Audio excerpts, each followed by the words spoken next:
Okay, let's look at this number. I'm gonna spend quite a bit of time on this one. Remember I mentioned you're always gonna start at a benchmark. You have to be given an elevation.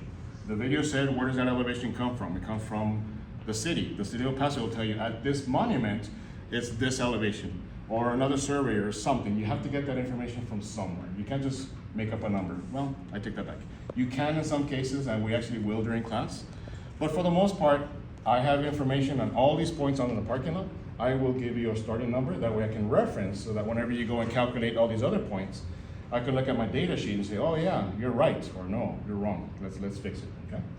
So somebody will always give you this number. Now, this is on Socorro Road in Vallarta. Does anybody know where that is, más o menos? It's in the Lower Valley. Yeah, it's in the Lower Valley, past the Valle High School. So it's here in the region in El Paso. But I just want to spend some time on this because this is the nerd part, the more nerd part of me, is look at this number. It says 3,656.86. Okay. First things first, 0.86. We're going to be working with decimal feet, ladies and gentlemen. That's surveying. Also civil engineering, by the way. Civil engineers work with decimal feet. We don't work with 1 foot, 3 and 5/8 of an inch. No. We don't work with fractions. We work with nice, simple, easy to understand decimals, okay? And it does reference the Philadelphia rod. On the video, you mentioned that they talked about 3 feet and 4 feet and 3.2 feet, 3.3, and we'll talk about that here in a little bit, but I just want to make sure you guys understand. But, you know, at the end of the day, 1 foot is still 1 foot, 2 feet is still 2 feet. All these tiles on the floor are 1 foot. If I lay this one on, you'll see that from the end of the tile to a tile here and a tile here, there's still a foot. That doesn't change. But it's just between the foot how we read the foot. It's in decimal feet, okay? Pretty easy for me. 3,656 feet. What is that reference? Who can tell me? I'm sorry? It's a height, okay. An elevation. 3,000 feet from where? The sea. The sea.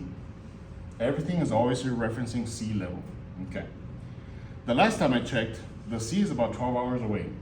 Nowhere close to here. We're talking about either the Atlantic or Pacific. Which one, honestly, I don't know, but it does have to do with the sea. We'll go with that part. But this is where, to me, this is where it's like kind of crazy. 3,656 feet. So Socorro Road in Vallarta, even here in the Riverside area, we are 3,600 feet above sea level. That is kind of crazy. Have you guys ever been to the sea? I hope you have. If you haven't, make sure you do. As driving from the sea to here, you're climbing an elevation 3,656 feet. That to me is like, whoa, that's crazy, okay? I don't know if anybody lives in the Hanks area, but I think, well, I'm guessing you live in the Hanks area.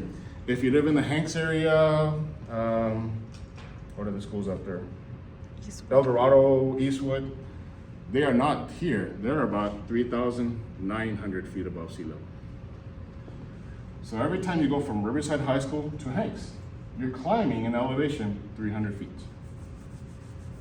It's about a 30-story building.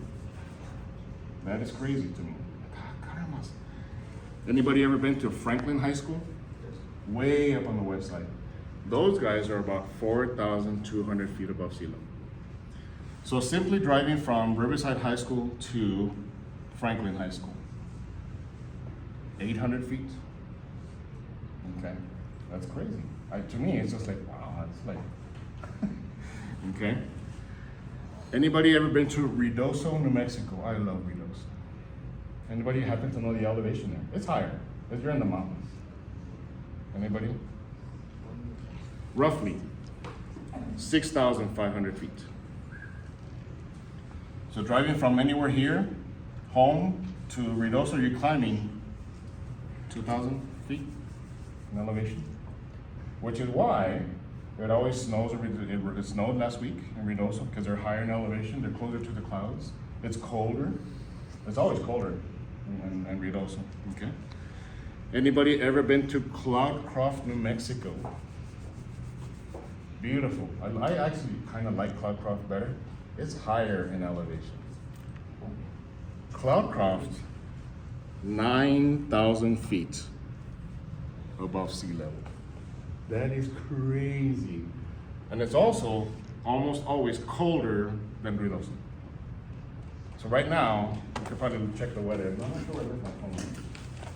That's kind of scary. Oh, it's right there. Hi. That's my joke. I'm gonna leave in the video. I'm recording my own video, my own phone. I kind of would want to check the weather, but I can almost always tell you, it's like right now here it's probably about 55, 60 degrees. I'll venture to say it's probably about maybe 45, 50 up here. Here it's probably about 30s or 40s. It's always colder in Cloudcroft, okay? To me, this is what's kind of crazy, that the difference in elevation here in the region are crazy. They're pretty extreme, okay? Elevation, guys, too, affects you physically. It's a physical attribute. It has to do with the levels of oxygen, okay? I don't know if you guys know this, but a lot of athletes love to train at this elevation.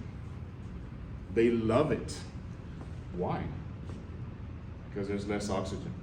So they go up there and they run marathons and stuff. And I'll tell you, when you're up there, if you're coming from El Paso or even from like somewhere closer to the level of the ocean to here, and you go up there and you run a quarter mile in, I don't know, 30, 40, like what, a minute? I don't even know what it is, but let's say you run a certain distance a minute, you go up there, it's gonna take you longer. But I'm really, really fast, but you go up there and just run, and you're running, and like, oh my God, and you start losing your breath. There's less oxygen, okay? Athletes love to train at these elevations because they can get their body used to thinner elevation, thinner air, less oxygen. Their body gets used to that. When they go to the lower elevation, man, they're running faster because there's a ton of oxygen at these lower elevations. You can breathe. Like I know it's kind of hard to breathe. If you're exercising at these elevations, man, sometimes you're like, oh, it's hard to breathe, okay? Athletes, I'm not sure they do that anymore. They sometimes wear masks and they can cover them because they're trying to deplete the body of oxygen to make it work harder. So they do that on purpose, okay? So that's what I'm saying, you know, elevation changes us. It's just weird.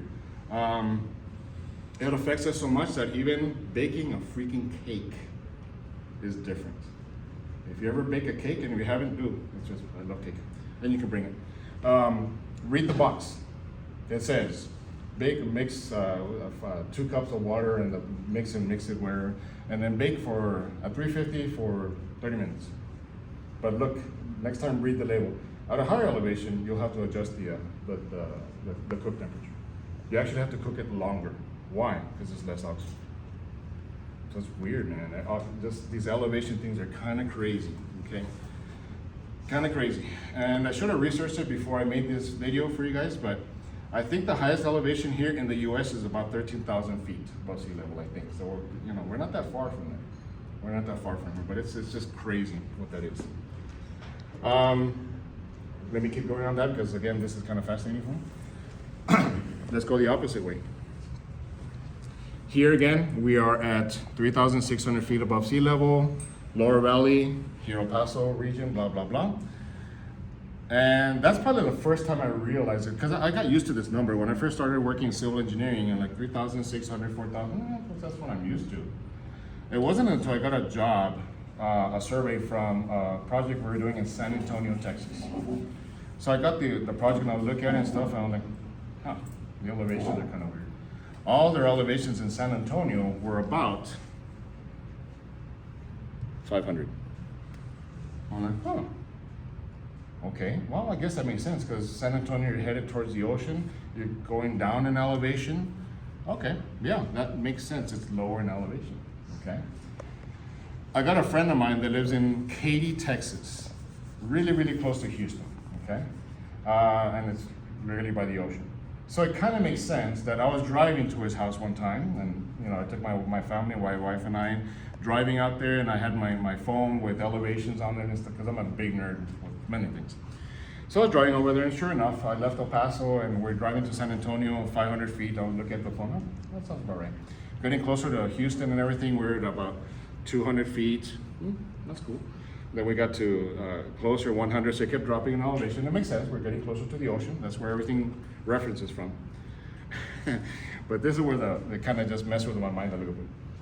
We're getting closer to his house, Katy, Texas, and it's still about maybe, I'd say about 30 minutes away from the ocean, but it's pretty close to the ocean. I was getting to his house, and it went from 100 to 80. And I was driving and getting closer, 70, 60, 50, okay? So I was getting closer, and then I was like at 10 feet above sea level, but I was still about an hour away, and like, that's kind of crazy. Got closer, 5, 4. Got closer to his house, like, man, what the hell? That's kind of crazy. 1, and I was just staring at that thing. I should have been staring at the road. I was just staring at the thing. What the hell? And I'm still about maybe 20 minutes away. 0. I'm not still at his house. I'm like, -1, -4. I think I ended up like at -4 something. I stopped at his house and it was negative something like, huh, that's kind of weird. What does that mean? His house sits below the level of the sea. Okay? That to me is crazy. Now, I don't know if you guys have ever heard of Hurricane Katrina. Hurricane Katrina happened in New Orleans. New Orleans, most of the city, and I'm not sure how much, but I think it's about 10 or 12 feet below the level of the sea. Let's think about, well, even before that, let's think about your science class. You should hopefully remember the water cycle. It rains, right? It rains. And then it rains on Earth, and then water runs off. Where does it go? To the sea. Okay, that's the water cycle. And then from here it evaporates, makes clouds, the clouds go up here, and then that's your water cycle. You should have learned that like in 5th grade. Okay, well, it goes to the sea, but what if your house is underneath the level of the sea? Where does that water go?